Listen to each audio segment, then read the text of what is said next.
Boa noite. Boa noite a todos. Então, em comemoração, em celebração à Semana da Enfermagem, a LASC-UVA, Liga Acadêmica de Saúde Coletiva da Universidade Veiga de Almeida, propôs essa live com o professor Paulo Machado. Ele é enfermeiro da Secretaria Municipal de Saúde, especialista em saúde pública pela Unirio, trabalhou muitos anos, na atenção primária, e ele hoje vai estar aqui conosco respondendo algumas dúvidas sobre a pandemia, sobre o coronavírus. Então, entrar.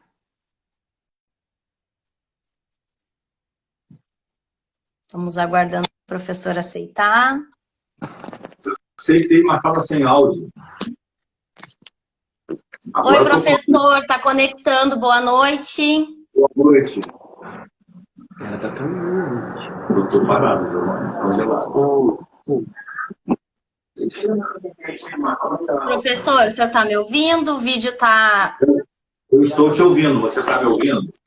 Estou ouvindo. Para vocês, o vídeo do Paulo está pausado ou está normal? Me ouvindo?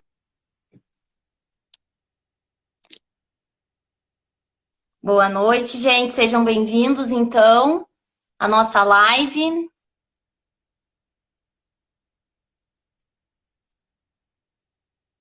Vocês estão conseguindo ver o Paulo ou o vídeo dele está congelado? Agora sim, agora sim. Eu vou virar a tela aqui para a gente ficar, então, no mesmo plano. Boa noite, professor. Boa noite a todos. Boa noite, já estamos aqui com 62 pessoas nos assistindo.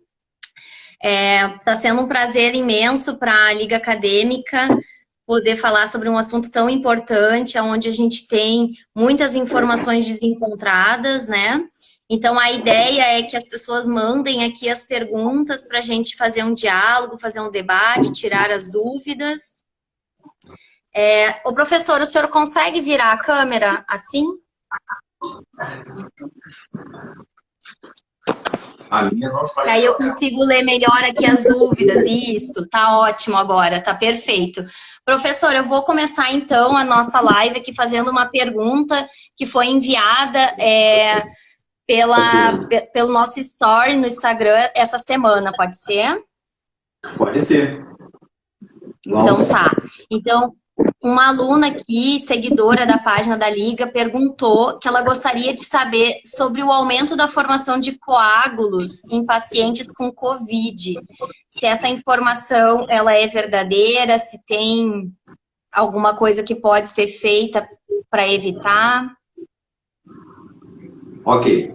Primeiramente, gostaria de agradecer a oportunidade que a Liga me convidou para estar aqui. Isso é bastante prazeroso poder estar falando de uma coisa tão importante e acreditando, como eu, que informação é a coisa mais importante neste momento para a gente poder saber lidar com uma pandemia que nos deixa em dúvida sobre tudo.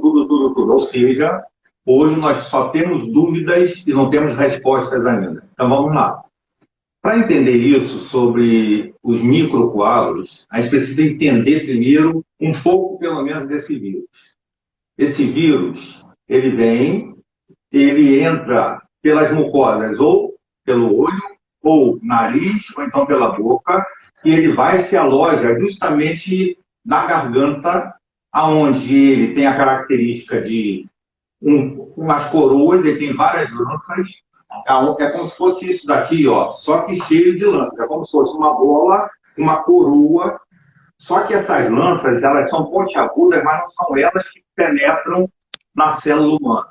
Essas lanças, elas são a fechadura que vão chegar lá no receptor da célula e vão abrir a célula, a membrana celular, para poder penetrar e fazer o processo de replicação. O vírus ele tem que hospedar outra célula. Ele é o único ser vivo que tem no mundo que é acelular, tá? E que precisa de outra célula para fazer seu processo de replicação. Um vírus não consegue se locomover sozinho e nem se replicar sozinho. Ele precisa de uma outra célula, que são os ribossomos, de nossas células e das células dos animais, dos vegetais, para poder fazer seu processo de replicação. Então, quando ele entra, dali que a gente começa logo uma dor de garganta, uma tossezinha, por quê? Primeiro local onde ele se aloja é no orofaringe. Nossa boca, nosso nariz, nossos olhos, todos eles têm comunicação aqui com o orofaringe. Então, através do muco que desce justamente por este corredor que tem aqui no orofaringe, ele ali já começa a penetrar nas células das vias aéreas superiores. Até que, quando começa a gravar o processo, ele consegue chegar até as vias aéreas inferiores, ou seja, até a base dos nossos pulmões. Então, inicialmente, o que se pensava a respeito dessa patologia? Que ela fosse uma doença respiratória. Quando eu falar de patologia, gente, estou falando de Covid-19. Quando eu falar de vírus, a gente fala de SARS-2. Tá? O vírus é o SARS-2 e ele provoca uma doença chamada Covid-19. Então, assim, quando ele chega na base do pulmão, ele começa, então, a fazer um grande... E ele se propaga muito rápido, quer dizer, se multiplica muito rápido. Então, nisso, ele faz um processo inflamatório genérico nos nossos pulmões. Tanto que as imagens iniciais mostram, numa tomografia, uma imagem esbranquiçada na região onde tem o quadro da pneumopatia. Ele mostra como se fosse um vidro fosco na imagem tomográfica, e ali ele diz assim, tem 40% da área pulmonar comprometida, tem 50%, enfim. Estou falando isso para a gente entender que, inicialmente, se pensava que esse vírus era uma doença, essa doença fosse, a Covid-19 fosse uma doença respiratória, do sistema respiratório. Agora, a gente já tem a certeza que essa doença não é só do sistema respiratório.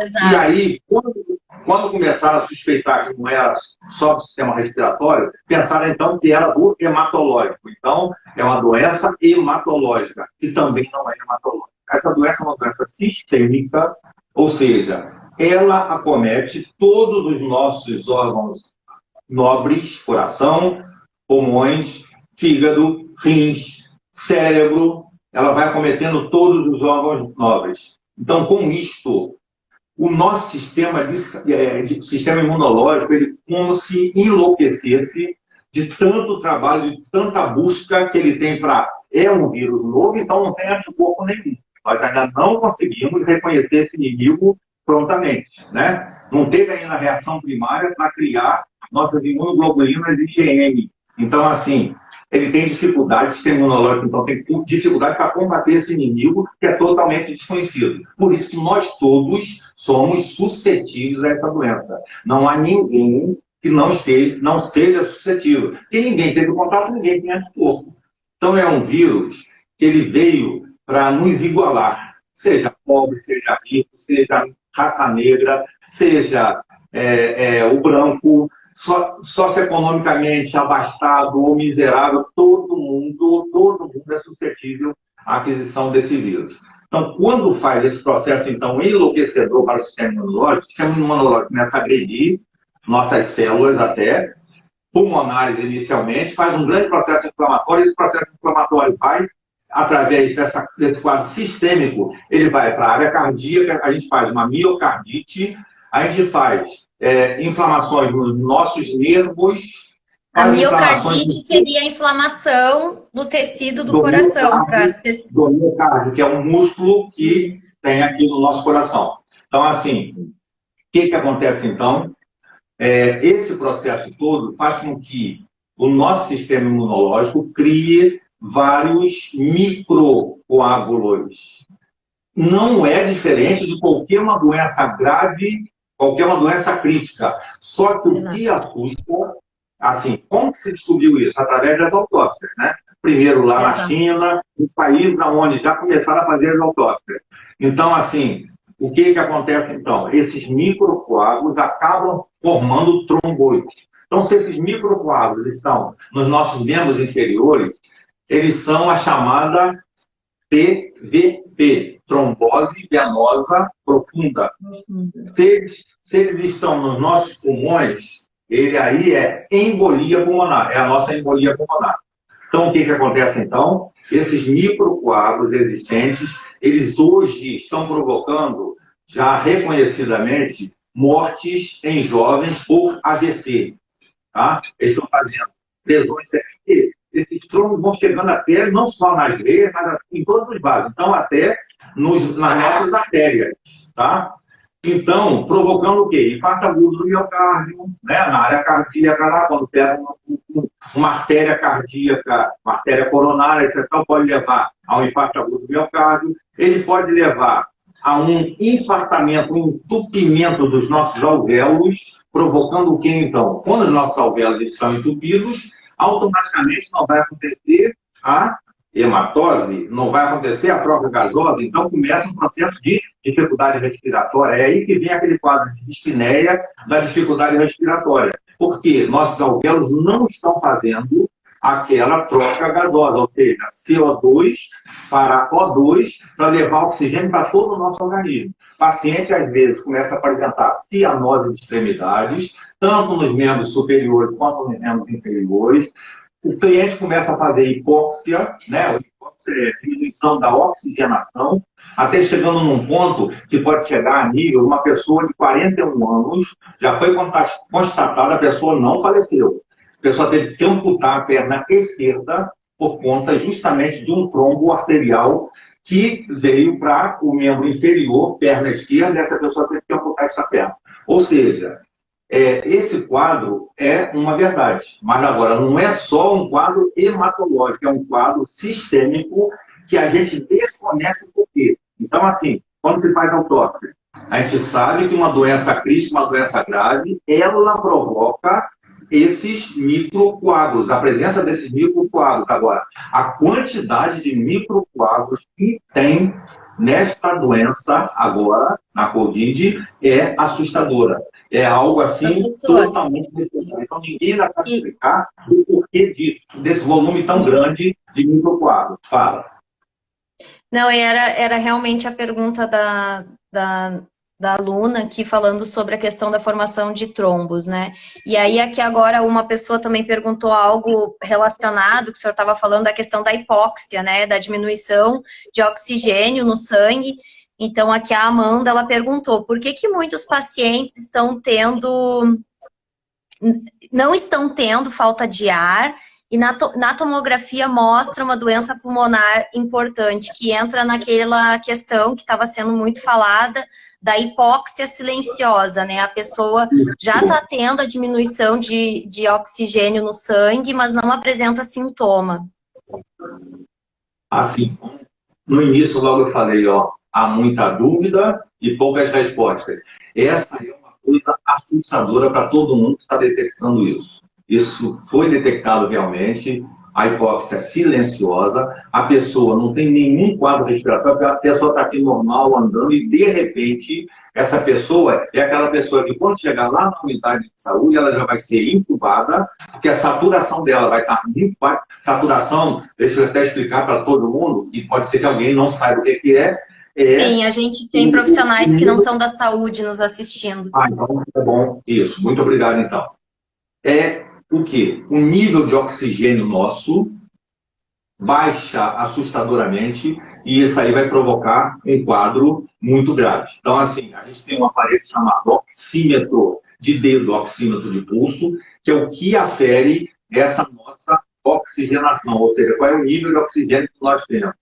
O ideal é acima de 95. Então, uma pessoa dessa que está aqui andando, falando, praticando atividade física até, se você, por um acaso, fizer a medição aqui com o oxímetro da saturação dessa pessoa, por exemplo, poderia estar com 56, 60, 70 de saturação. Ou seja, imediatamente sendo levada para dentro de uma unidade de saúde. Porque é através do aparelho que a gente vai detectar que ela está com a saturação muito baixa. Mas agora, ao mesmo tempo, fisiologicamente, ou seja, ela não tem nada, ela não tem sinal ou sintoma nenhum. Isso é muito silencioso. E essa doença tem, infelizmente, isso.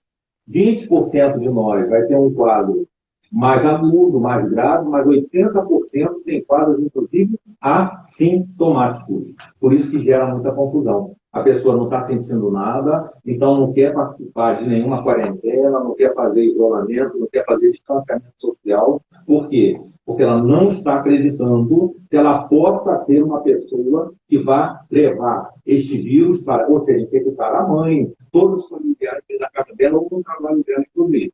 Isso é uma grande coisa que precisa ser informada para as pessoas acreditarem que isto é muito sério mesmo e aderirem. A única coisa no momento que a gente tem para poder fazer a profilaxia dessa patologia é a quarentena, é o isolamento ou o distanciamento. Deixa eu logo explicar o que é isolamento e o que é distanciamento. Distanciamento, quem faz distanciamento social. Eu estou na minha casa, por exemplo, então eu estou distante de todo mundo. Eu não estou andando na rua, não estou indo para o trabalho, não estou indo para a escola, para todos os lugares. Então, assim, isso é distanciamento social, porque eu não tenho nenhum quadro infeccioso, eu não tenho nenhum sinal de sintoma, e nem sou assintomático. Eu fiz de repente teste e não sou assintomático. Não preciso nem estar de máscara. Agora, isolamento social. Minhas filhas fizeram um teste e deu Covid positivo. Elas têm que ficar em isolamento social, porque elas já positivaram, apesar de não ter nenhum quadro grave para ser internada, elas têm que ficar em isolamento. Então, isolamento social já é o quê? Elas vão ter que ficar num quarto sozinhas, já usando máscaras, tendo todo um cuidado, um banheiro único para elas, enfim, a comida tem que ser colocada na porta, elas pegam, o lençol tem que ser trocado 2 vezes a cada 2 dias de lavado, passar ou água e sabão, ou água sanitária em tudo, qualquer produto, álcool em gel para passar na mão o tempo inteiro, ou seja, todo cuidado de prevenção que a gente aprendeu, se for pertinente se alguém perguntar, eu elenco todos os cuidados que a gente tem, não só no isolamento social, mas no trabalho, na vida, isto é o isolamento. Então, a pessoa que tem a infecção, ela entra em isolamento social. Tá? A pessoa que não tem a infecção, ela fica em distanciamento social. Entendi. Professor, tem uma pergunta aqui da Mirna. Ela está perguntando se tem algum conhecimento científico, algum estudo científico que recomenda nebulização com álcool para matar o Covid. Entra muito naquilo que a gente tinha conversado essa semana, né? De que as pessoas acreditam, às vezes, que tomar querosene mata, que fazer nebulização com álcool vai matar. O senhor poderia esclarecer para a gente?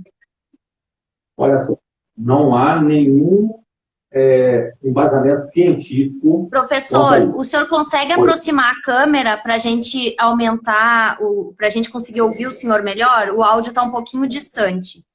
O áudio está distante, espera aí só um minuto. Está um pouquinho distante, se o senhor puder aproximar, aí a gente escuta melhor o senhor. O pessoal está me sinalizando aqui.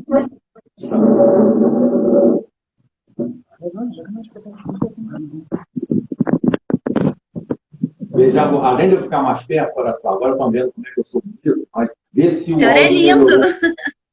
Melhorou o áudio. Melhorou, gente? Me sinalizem aqui, por favor. Ok? Agora okay. sim, professor. Então vamos, olha só. Nebulização, até quem, por exemplo, tem asma, tem os quadros respiratórios todos que já tem que nebulizar nessa época do ano, porque essa época do ano é a época que mais tem circulação de vírus dos resfriados, vírus respiratórios todos. Então, as pessoas que têm quadro de rinite, de asma, já fazem, de repente, nebulizações periodicamente nessa época do ano. Não é recomendado a gente fazer nebulização, a não ser que tenha aquela coisa que eu estou falando. Está numa crise da asma, então está com prescrição médica, e aí não é com álcool resseca, tá? Então não é com álcool, é com medicamento pertinente para aquela situação, mas a nebulização ela tem a preocupação dela criar a questão da aerolização, aerossóis e não gotículas. Essa doença é transmitida por gotículas, que são mais pesadas, então se depositam logo mais rápido em superfícies, no solo. Então, assim, agora o aerossol já é mais preocupante, porque ele é mais leve, ele fica aqui, ó, em aspersão durante algum tempo, durante umas 6 horas mais ou menos. Então, se eu saio daqui e tossir, Quem chegar até 6 horas depois pode adquirir este vírus, inspirando aqui nesse mesmo ambiente que eu saí há 4 horas atrás, 5 horas atrás, e espirrei aqui dentro, tá? Porque ficou isso aqui, ó. Isso é No caso, a a pessoa está aerolização. usando a máscara e aí durante a nebulização ela tosse Pode, e aí o pode gerar. nebulizador faz com que o vírus fique no ar.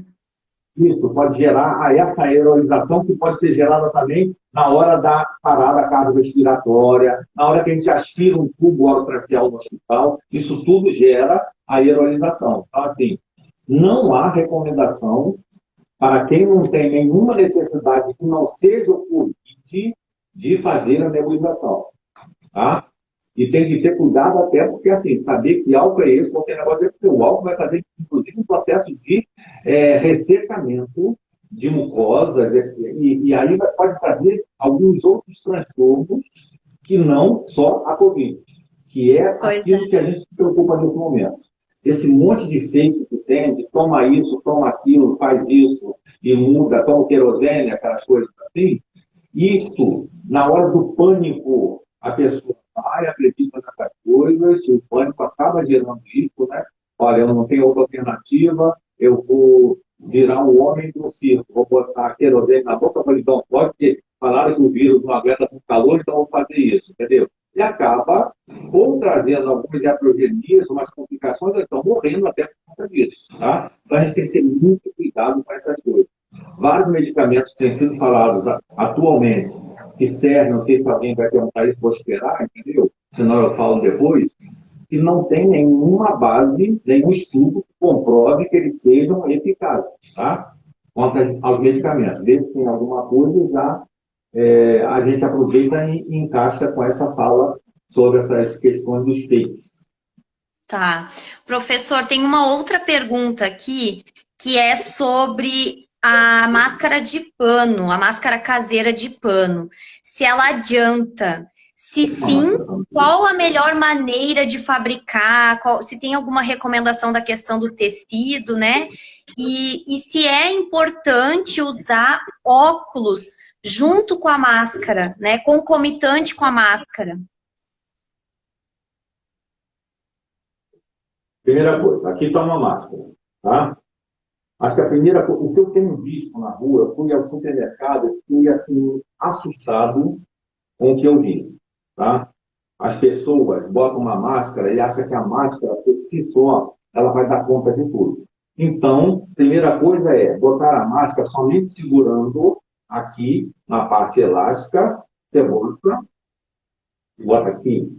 Na hora de tirar, vou só botar assim, porque senão altera a minha voz e a discussão não ouvir bem. Ó.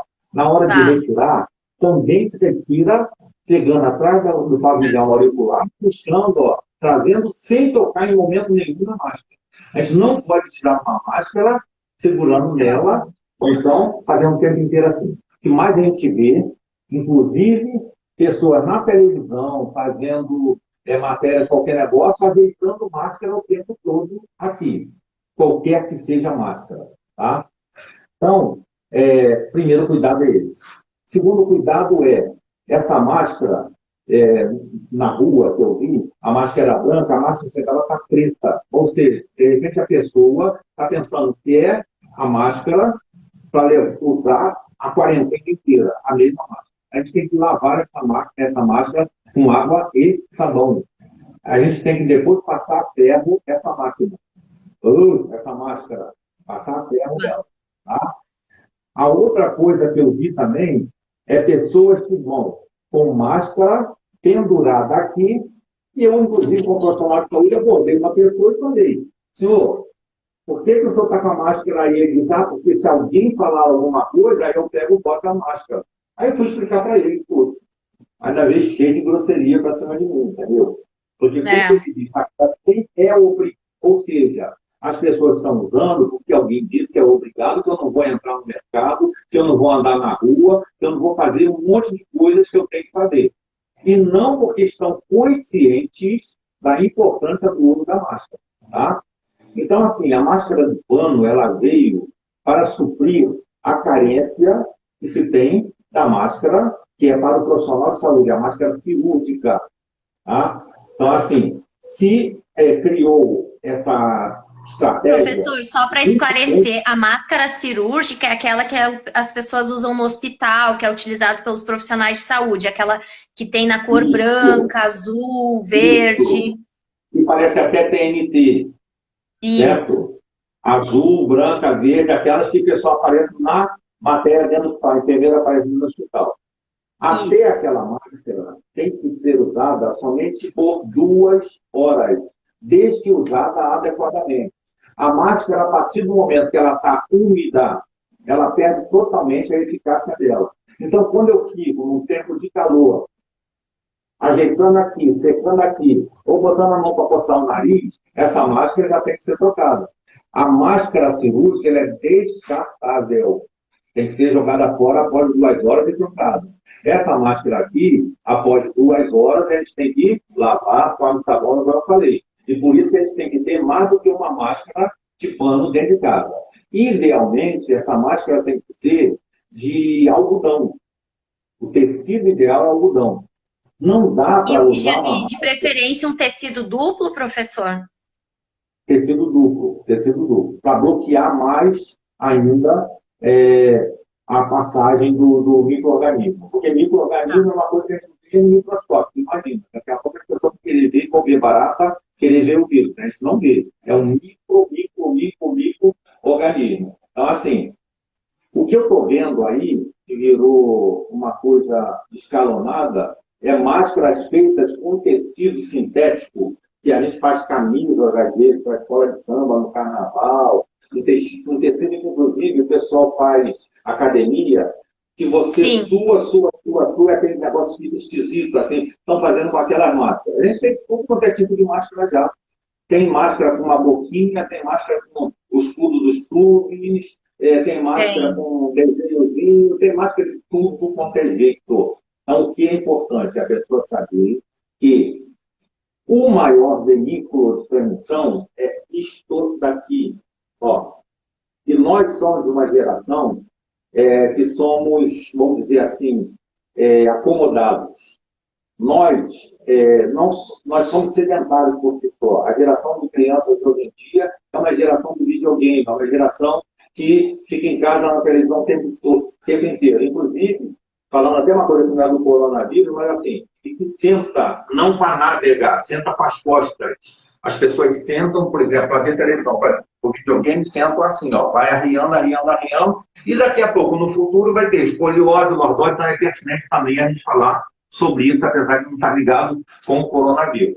Mas, assim, o que eu estou querendo chegar é que essa geração é uma geração que vai para a faculdade, que vai para supermercado, que vai para uma festa e vive escorada em tudo. Essas pessoas não ficam mais em pé, assim, ó.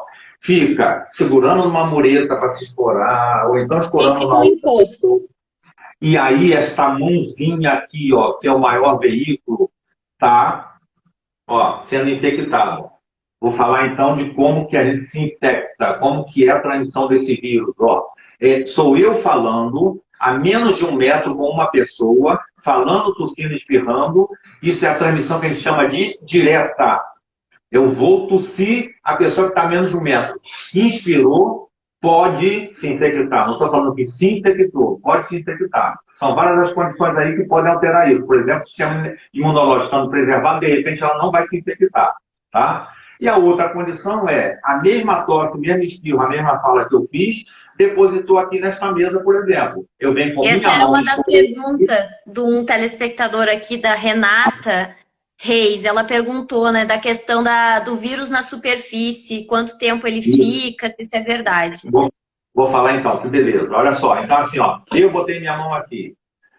Olha, tem um estudo que mostra que nós tocamos no nosso rosto mais ou menos 200 e tantas vezes num dia. Em 24 horas a gente toca mais ou menos 230 e poucas vezes. Inclusive dormindo. Dormindo, o olho coçou, a gente vai tocar aqui, ó, no nosso olho, vai coçar. Nariz coçou, dormindo mesmo a gente vai tocar. Então a gente toca demais no rosto. Então é isto que é a transmissão, ó, mão e mucosas aqui. Pronto. Aí penetrou, vem essa desgraça toda que a gente acabou de falar. Este vírus, o estudo já comprova que ele sobrevive até 3 dias em papelão e Aço, ou seja, corrimão. Um corrimão, ele fica até 3 dias ali. Quase ninguém desce um corrimão de supermercado ou então de algum lugar, corrimão de shopping, que não bote a mão no corrimão. Que não bote a mão aqui e bote a mão no corrimão. Que não espirre assim, ó, não tem etiqueta respiratória, ó. E não aqui assim, ó, tá? Então, às vezes tosse assim, ó, que não quer incomodar o outro, mas em compensação botou tudo quanto é perdigoto aqui na palma da mão, e com esta mão tocou neste corrimão, esse corrimão que está o tempo inteiro indo e voltando, vai ficar com vírus 3 dias. Todo mundo que vier depois passar essa mão aqui, se infectou. Olha que propagação é isto. Então, quando se fala que tem que ter isolamento, que não dá para abrir shopping, que não dá para abrir isso, etc. Então, não é à toa. Se hoje já está morrendo esse número de pessoas, triplica, quadruplica, quintuplica o que seria de óbito se não fosse ainda esta quarentena mal feita, porque nem todo mundo está aderindo. Então, Renata Reis, olha só, não é só A no professora aço. Andresa também nos mandou uma pergunta aqui sobre a questão do vírus na superfície. Ela está nos assistindo. Ah, que legal, Andresa. Isto é o que a gente chama de transmissão indireta, ou seja, transmissão por fomites. Mas o veículo é esta mão, entendeu? Então, é a mão que a gente tem que ter cuidado. Então, o tempo inteiro, quando eu falei da máscara, ó, mão na máscara. Quando a gente coça, né? Ah, eu não aguento, porque é nessa época que não pode coçar, que me dá mais coceira no olho. Aí eu vou, coço o olho, daqui a pouco vem um processo conjuntival, igual uma conjuntivite, o olho irritado, lacrimejando, e ali tem o vírus. Ali pode o vírus penetrar e fazer o processo que eu falei, ó, entrar para vias aéreas superiores, ficar se esgueirando lá na membrana celular, esperando a hora de essa proteína que ele tem naquele tentáculo abrir a fechadura, entrar na membrana e fazer o processo da replicação. Ou até esta célula nossa, ela pode fazer um processo igual fagocitose, ó. O vírus fica aqui na membrana celular, se esgueirando o tempo inteiro na membrana celular, esperando uma oportunidade para a fechadura, a chave abrir a fechadura. Quando ele está esperando aqui, às vezes a célula pode fazer um processo igual fagocitose. Ó. Ela vem, engloba o vírus e ela mesma traz o vírus para dentro dela. E aí vai começar o processo de replicação. Já que eu falei disso, deixa eu só ampliar uma coisa que é Ebola e HIV, eles se multiplicam nas células de defesa nossa e eles arrebentam, eles estouram a célula e aí sai procurando novas células. Este vírus, ele não estoura a célula, ele não faz um boom na célula. A célula cansa de tanto replicar as proteínas desse inimigo, que é isso que acontece, e quando ela está produzindo essas proteínas do inimigo, ela esquece das suas próprias proteínas. Então ela se cansa, ela morre, é nesse momento que esses vírus ficam livres para procurar novas células nossas para fazer a penetração e fazer todo o processo de infecção. Utiliza ao máximo o sistema celular, até se esgotar. Até se esgotar. Então a célula se esgota e ela morre, ela não explode, ela não abre e joga os vírus todos para procurar novas células. Não é igual o HIV e a Ebola, é diferente, tá? Tem uma outra pergunta aqui bem relacionada com o que a gente começou a falar no início da live, né? Dos ditos populares que curam o coronavírus, né? Aqui a Dani nos trouxe um relato de uma conhecida que divulgou um áudio aqui, que ela tomou chá de boldo durante 4 dias e que a pessoa ficou curada, né? E ainda especifica que tem que ser o chá da folha grande. Isso também não tem nenhuma evidência de que chá, de que nada venha a curar ou tratar, né? Nenhuma evidência científica. Chá de boldo, eu li isso hoje de manhã, por isso que eu sorri. Porque eu recebi de uma aluna perguntando assim, professor, isso procede? Eu disse, não, eu ouvi até o final, falei para ela qual era a ação do chá de boldo, aí expliquei para ela, isso é mais um dos fakes que tem e mais uma das coisas que as pessoas vão, e ainda bem que é um chá que não tem tanto tipo de problema, para fazer uma iatrogenia fetal. A minha preocupação é quando entra na questão da hidroxicloroquina, entendeu? Da O pessoal está ivermectina. perguntando bastante aqui sobre o uso de medicamentos, né? Que está se falando bastante, que não se sabe se realmente tem um efeito positivo, se a pessoa começa a tomar antes, enfim, bastante Vamos para dúvida eles? quanto a isso. Vamos para eles, então? As Pode medicações? ser. Vamos Como, começar professor, daí. das medicações? Pode ser. Vamos para a hidroxicloroquina primeiro, tá? Isso de repente fica claro. Hidroxicloroquina é uma droga, quer dizer, qualquer medicação é droga, primeira coisa que tem que ficar bem claro para as pessoas. O nome até não é farmácia, devia ser drogaria, e tem umas que botam drogaria, que ela vende é droga. Droga. Medicação é droga. A gente tem que ter muito cuidado para não se automedicar. Automedicação é uma coisa totalmente equivocada. Quanto mais a gente evitar uma medicação, melhor é para nós mesmos. Tá? Então, assim, a hidroxicloroquina é uma medicação muito eficaz para lúpus eritematoso, artrite reumatoide, todas essas doenças, não só artrite, todas as doenças reumatológicas e para malária. Aliás, para alguns tipos da malária, nem todos os tipos da malária. A hidroxicloroquina, quando foi divulgado que, num determinado país, um determinado presidente da República divulgou que estava sendo muito efetiva o uso dela com os pacientes lá, naquele determinado país, houve um boom de busca de hidroxicloroquina nas farmácias, acabou, inclusive, para quem necessita dessa droga. Tá? E as pessoas começaram a se automedicar. A hidroxicloroquina tem uma série de problemas que eu digo assim, ó, a não ser que seja quem necessita mesmo, malária, e com a prescrição do médico, de dosagem, né? Quantas vezes ao dia você tem que fazer, qual é a concentração que você vai fazer. É uma medicação que mexe muito com o sistema imunológico da pessoa, né?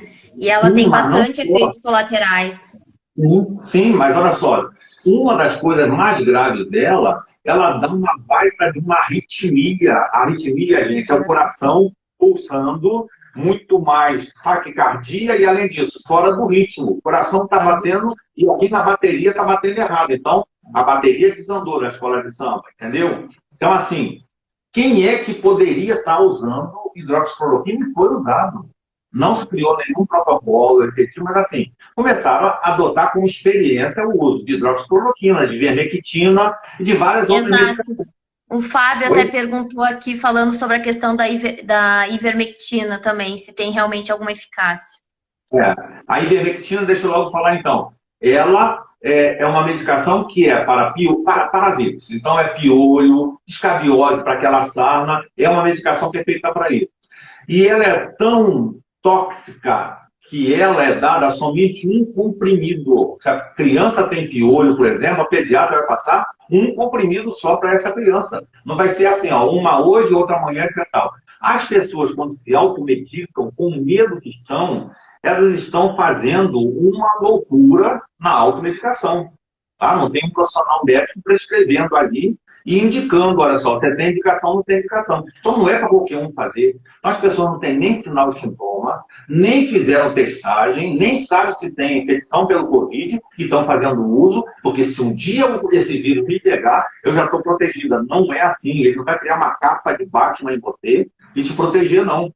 Então, essa medicação, se usada, ela tem que ser usada numa unidade de terapia intensiva, numa unidade que dê para monitorar este indivíduo. Ou seja, botar os monitores todos e ficar vendo lá. Quando esse indivíduo fizer esta alteração, essa arritmia, esse coração bater fora do ritmo aqui, ó, que o monitor sinalizar, vem o profissional médico, vai fazer o quê? Vai medicalizar. De repente, até, se for necessário, vai usar o desfibrilador, né? Vai chegar lá e você já deve ter visto novela, para quem não é profissional de saúde. Quando alguém está falando, para poder... a pessoa pula, o artista pula lá quando faz aquilo, aqui, aquele choque que dá aqui, ó.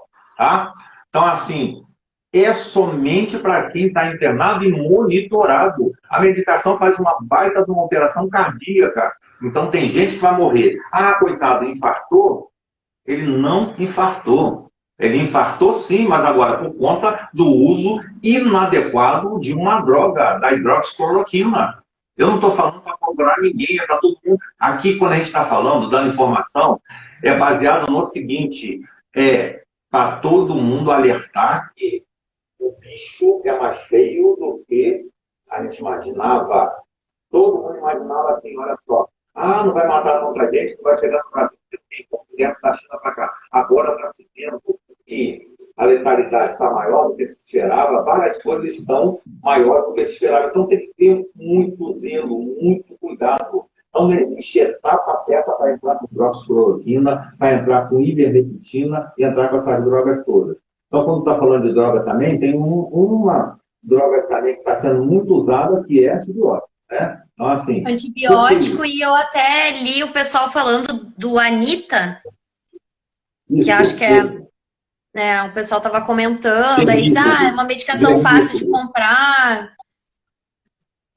Porque assim, tem um raciocínio de que o vírus parasita, não é isso? Né? Ele hospeda aquele parasita, ou o homem, ou então o animal, ou então o vegetal, etc. Então, estão entrando com tudo quanto é o vermífugo, o antiparasitário, estão entrando com tudo que estão atirando para tudo quanto é lado. Tá? Agora, o antibiótico aí não é atirar para tudo quanto é lado. Quando a gente faz esse processo de toda alteração hemodinâmica, todo desequilíbrio, mexe com a homeostase do indivíduo, esse vírus ele mexe sistemicamente com tudo no organismo, faz processos inflamatórios todos os órgãos, como a gente falou. Então, assim, ele vai gerar a possibilidade de você de ter a penetração de bactérias e você fazer uma infecção bacteriana. Porque quando entrou com antibiótico é porque antibiótico tem bactéria, então. Né? Porque antibiótico é somente para bactérias. Antibiótico não é para vírus. Nós estamos falando de uma doença que é viral. Mas essa doença, ela possibilita uma infecção bacteriana. Tanto que a pessoa morre de septicemia, morre de falência múltipla dos órgãos, né? Vai morrer de uma série de outras coisas, não só de uma pneumonia, como inicialmente se pensava. Então, assim... É sistêmico depois, né? Quando a pessoa, quando já tem talvez uma comorbidade, ou até quando fica realmente em estado mais grave, começa a ter uma sequência de outras coisas mais, né? Como proliferação de bactérias, e aí sim precisa usar medicações mais específicas, mas isso tudo com uma recomendação de um profissional de saúde.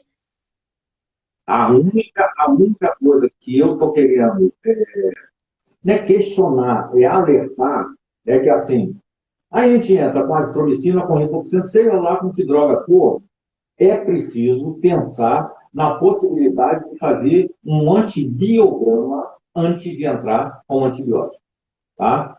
Porque numa condição que a gente está, a gente não sabe se essa pessoa é resistente àquele antibiótico.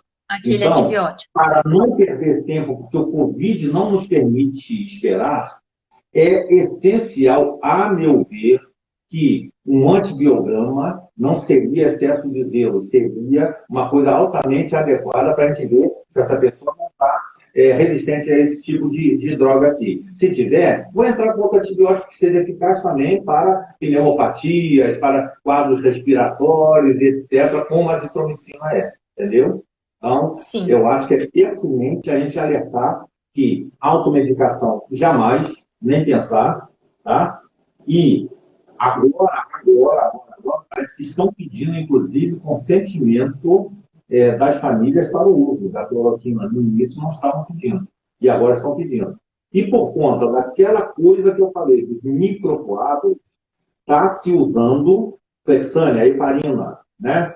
O anticoagulante. Só que também virou porque houve o vídeo falando que essa doença é hematológica, cria microcoágulos, é importante entrar com anticoagulante. Pessoas estão fazendo uso em casa de anticoagulantes, tá? E o número de óbitos em casa aumentou assustadoramente. O número de óbitos em casa aumentou, inclusive, na faixa etária de 30 a 49 anos. E a maior parte deles, sabe o que é? AVC. Possivelmente, aí é hipótese, hein?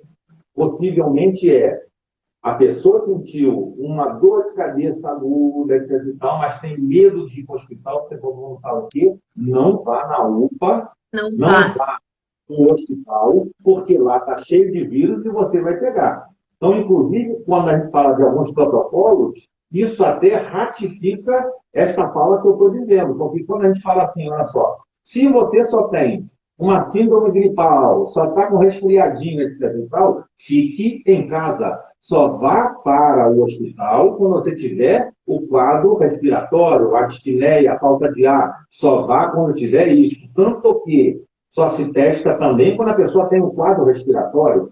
Não se testa qualquer um que vá numa unidade básica.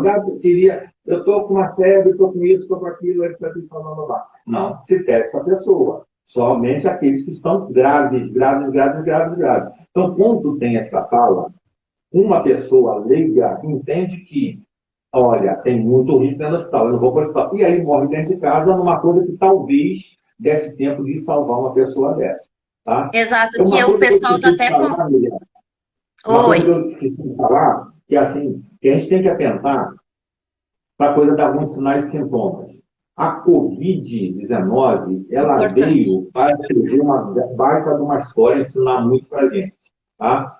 Então, assim, ela cursa diferente em cada uma pessoa. A gente não tem receita de bolo. Vai ter febre, vai ter dor de garganta, vai ter isso. Tem gente que tem um ou dois sintomas só. Tem gente que não tem febre nenhuma. Eu tenho um familiar que deu positivo, tá? E que não teve febre em nenhum momento. Só teve o que chamou a atenção, que quando me avisou, disse assim, vá fazer o teste, que isso é característica de Covid. Perda do paladar e perda do apetite. Ela falou assim para mim, comi um mamão agora, era a mesma coisa que estivesse comendo isopor, não tinha sabor de nada. Você tem febre? Não. Tem algum quadro respiratório? Não. Estou meio assim, ó, Teve só uma a colita perda do de... paladar e do olfato.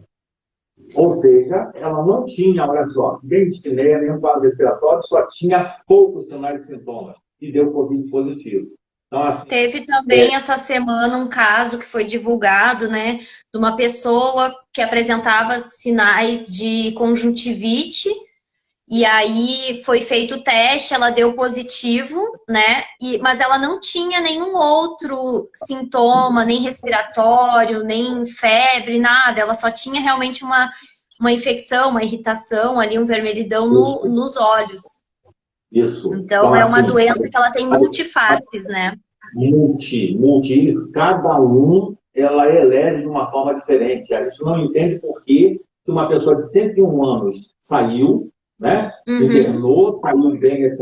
E uma pessoa de 38, de 24, uma criança de 4 faleceu. Ou seja, essa explicação é a história que vai contar. Quem sobreviver disso tudo, aí é a coisa que eu estou te falando, das microcoágulos, por através das autópsias. As autópsias vão me explicar muita coisa dessa patologia. Então, Exato. a história, tem um clichê, mas eu que eu vou repetir aqui, eu não gostaria de ser professor de história para ter que contar essa pandemia no futuro, entendeu? Porque vai É. ser uma confusão para explicar para as crianças que nascerão que em 2020 surgiu uma pandemia que era assim, assim, assim. Como é que a gente explica isso? Como é que a gente dá uma aula disso? Difícil. Isso a gente não tem explicação nenhuma. Mas, assim, É. o que a gente tem que prestar atenção é qualquer uma doença respiratória, seja resfriado, gripe, influenza, ou seja, a própria Covid, que se caracteriza como se fosse um resfriado, ela tem um quadro de síndrome gripal. Todas elas cursam com síndrome gripal. Então, a gente tem que estar muito atento, não pensando que é um resfriadinho, que é isso, que é aquilo. Muito atento, já que não tem essa característica bem fechada de receita do bolo, que é isso, isso, isso, isso. Além disso, eu alerto as pessoas para entenderem que existem mecanismos de defesa do nosso organismo. Um deles, o maior deles, talvez para mim, é a febre. A febre, quando ela vem, ela está sinalizando que tem algo de errado no nosso organismo. Seja uma infecção, uma inflamação, seja o que for. Agora, a febre vem justamente para ser esse mecanismo de barreira que vai combater esse possível inimigo. Então, quando você faz uma febre, no caso, vamos pensar no Covid, esse Covid, essa febre não vai matar o vírus que já está aqui alojado central, mas ela é um processo que pode inibir a proliferação e a propagação de outros vírus ou do mesmo vírus. Ela é um mecanismo de defesa. E a gente, às vezes, age muito preocupado em abaixar logo essa febre, abaixar. A gente não sabe nem o que é febre, entendeu? Febre é acima de 37,5, e uma febre que não serve nem com medicação, etc. Você tem que se preocupar, entendeu? E aí, mesmo na criança, a gente não deve agir igualzinho algumas pessoas agem quando tem diarreia, a criança, ou nós mesmos quando temos diarreia, é o nosso organismo sabiamente também expulsando algo que ou está nos fazendo mal ou queria nos fazer mal. Isso é um mecanismo de defesa orgânica nosso. A nossa fisiologia é muito sábia. Então, está botando alguma coisa podre que ia fazer uma gastroenterite violenta e, de repente, conseguimos botar para fora, eliminar aquilo, e aquilo não progrediu, não fez um abdômen agudo, não fez um quadro mais grave em cima disso. Então, é preciso estar atento com todos esses sinais e sintomas que vêm desse processo todo, dessas doenças de vias aéreas superiores, tá? Professor, a gente tem ainda 9 minutos, tá? Tem bastante... Oi? É muito rápido isso. É muito Muito. rápido E isso. tem bastante pergunta aqui. O pessoal também perguntou da questão do Tamiflu, da vacina. Teve bastante perguntas sobre a questão das medicações, né? E então, eu não sei qual que o senhor gostaria já de começar a falar um pouco. Olha só, você me conhece bem, sabe como é que eu sou. Então, assim, se achar pertinente fazer outro dia, ou então dar meu contato, ou então o próprio contato da Liga Acadêmica de Saúde Coletiva, lá da UVA, para que, através da Liga, a gente vá respondendo essas coisas que não foram respondidas, ok, sem problema nenhum, não tem problema nenhum. Mas vamos lá, vacina. A vacina seria a grande ferramenta para a gente conseguir a prevenção dessa patologia. Só que estão criando muita expectativa nas pessoas. Vacina não é uma coisa ágil e fácil, tá? Vacina normalmente se leva 5 anos para conseguir uma vacina, tá? Qualquer uma dessas epidemias, pandemias, etc. Tal. A vacina tem várias etapas, tem que ser seguidas rigorosamente, porque tem órgãos regulamentadores que vão ficar ali fiscalizando, e mesmo que a gente ache que conseguir uma vacina, depois vai ter que esperar a autorização dos órgãos lá, que vão avaliar, e de repente, assim, pode liberar essa vacina. Então, assim, só para esclarecer, a vacina começa a partir do momento que a gente conhece o inimigo. E a gente não conhece esse inimigo. A gente só pode começar a pensar na vacina quando a gente sabe que vírus é esse, o que ele faz e como é que meu organismo reage a isso tudo. Para eu poder preparar uma vacina que também vai ser um antígeno, do mesmo jeito, para gerar anticorpo, para gerar defesa. Tá? Então, primeira coisa é essa, que eu já ponho que não vamos ter vacina em outubro, em junho, em setembro, igual está criando expectativa nas pessoas. Então, a toque de caixa, 8 países estão buscando uma vacina. Muitos deles com a empresa privada a reboque disso tudo. Então, assim, mesmo com esse toque de caixa, provavelmente a vacina começa como? Eu testo em animais. Ou seja, o que deu certo numa bancada de laboratório, excelente, etc. Quando chega lá na fase final, são 3 fases, 3 testes em humanos. Você vai ver que nada daquilo que deu certo aqui, está certo aqui quando eu testei no humano, que é justamente o nosso objetivo no humano. Então você vai regredir, vai voltar do zero, vai começar tudo de novo. E é isso que acontece muitas vezes. Várias tentativas de criar vacina foram por água abaixo, justamente por conta da pressa, de você não ter um estudo robusto, sério, ali fazendo, tá? E não criando essa expectativa na população dessa forma. Vou dar o exemplo da vacina do Ebola. Ebola é uma virose que tem maior letalidade do que Covid, do que sarampo, do que qualquer uma outra virose. Uma letalidade altíssima. Começaram a buscar uma vacina. Quando chegou na terceira fase, já com o humano, ou seja, na última etapa, parou de buscar vacina porque a pandemia acabou. De tanto tempo que se leva para preparar uma vacina. Conseguir desenvolver a medicação. Professor, a gente ainda tem mais uns minutinhos aqui. A Michelle fez uma pergunta bem pertinente, né? A vacina da gripe em recém-recuperados pelo Covid, ela é recomendada? Assim, pessoal, a gente não vai conseguir responder todas as perguntas, professor. A gente teve realmente muitas perguntas legais aqui, mas acho que não vai dar tempo. Só se a gente reiniciar hoje uma nova live, eu não sei se o pessoal também poderia ficar para nos assistir, ou se a gente combina uma outra live para a semana que vem, onde a gente poderia responder.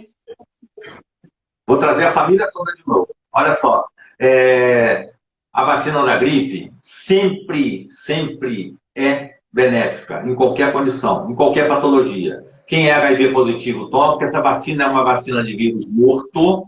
A gente tem vacina de vírus vivo, atenuado, aquele que fica brando, e vacina do vírus morto. Essa vacina é do vírus morto.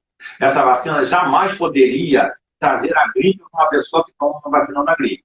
Coincidentemente, no período de incubação, eu já tive contato com o vírus, já ia ficar gripado, aí toma a vacina, fiquei gripado. Aí eu associo que a vacina me fez a gripe. Jamais, essa vacina não pode gerar gripe. O que acontece é que ela leva 21 dias para ter 100% de defesa, 100% de anticorpos. Então, neste intervalo, às vezes a pessoa gripa e associa que foi da vacina, tá? E chamando a atenção para o seguinte, vacina, ela não é 100%, ou seja, você pode ter a doença, mesmo vacinada, não pela vacina, mas vai ter a doença mais branda. A vacina da gripe, a finalidade maior dela é prevenir as complicações, principalmente as pneumonias nos idosos. Por isso que é acima de 60 anos, quem tem comorbidade, quem é imunossupresso, porque ela previne mais as complicações da gripe do que a própria gripe em si, tá? Tá.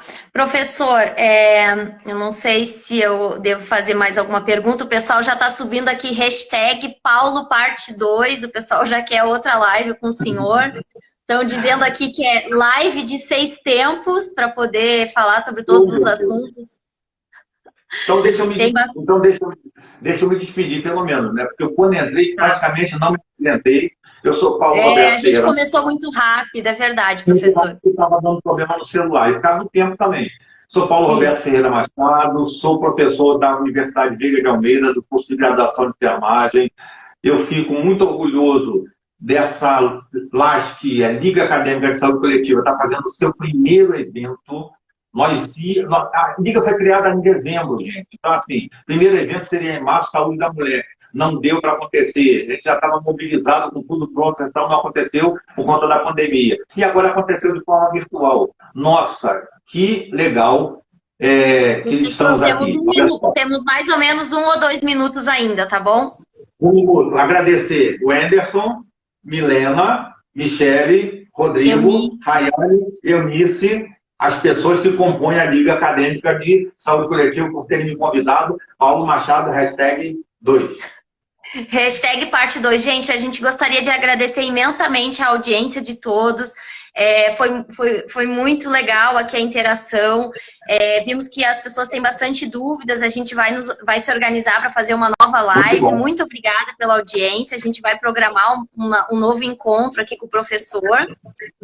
Mas vamos buscar patrocínio para a próxima. Vamos buscar patrocínio para a próxima. Vamos buscar patrocínio.